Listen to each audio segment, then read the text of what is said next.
ஜல்லிக்கட்டை கொண்டு வந்தது யார்? நீங்கள் எல்லாம் சொல்லுவீங்க மெரினாவில் போய் போராடணும் நம்ம மக்கள்னு. நாங்கள் கேனத்தனமாக பேசுகிறீங்களே.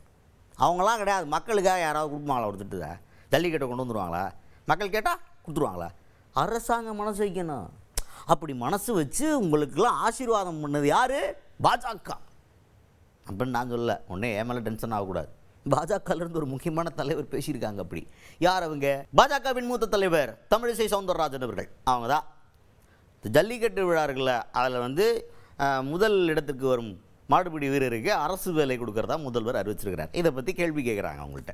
அது நல்ல விஷயந்தான், அதெல்லாம் பண்ணலாம். ஆனால் சேஃப்டியாக இருக்கணும்.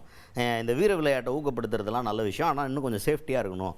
அதுபோக இந்த ஜல்லிக்கட்டை திமுக விழாவை மொத்தமாக மாற்றிட்டாங்கன்ற ஒரு விமர்சனத்தை முன்வைக்கிறாங்க.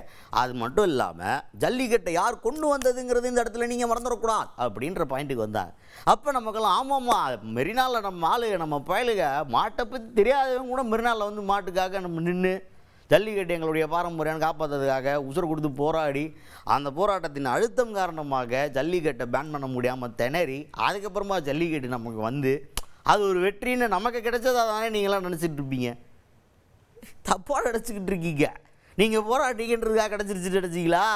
இல்லையா, பாஜகவா அடடே நம்ம கொடுத்துருவோம், பாவம் தமிழ்நாட்டு மக்கள் அவங்க ஜல்லிக்கட்டு ரொம்ப விரும்புகிறாங்கன்னு சொல்லிட்டு அவங்களா பார்த்து பாவப்பட்டு ஜல்லிக்கட்டு ஓகேன்னு சொல்லிங்க. என்ன பண்ணீங்க? போராடினதுனால கிடச்ச வெற்றி நினச்சிக்கிட்டு இருக்க புரியா?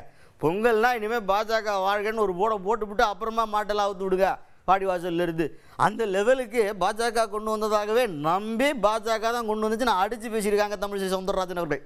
இல்லை, அரசு வேலை தருவது நல்லதான, அவங்க எல்லாம் பாதுகாப்பாக இருக்க வேண்டும் என்பதுதான்.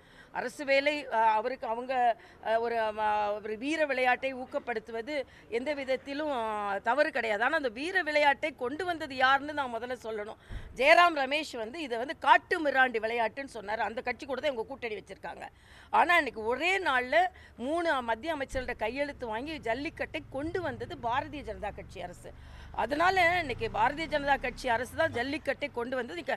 முற்றிலுமாக அந்த திமுக விழாவாக மாற்றிவிட்டார்கள் ஜல்லிக்கட்டை.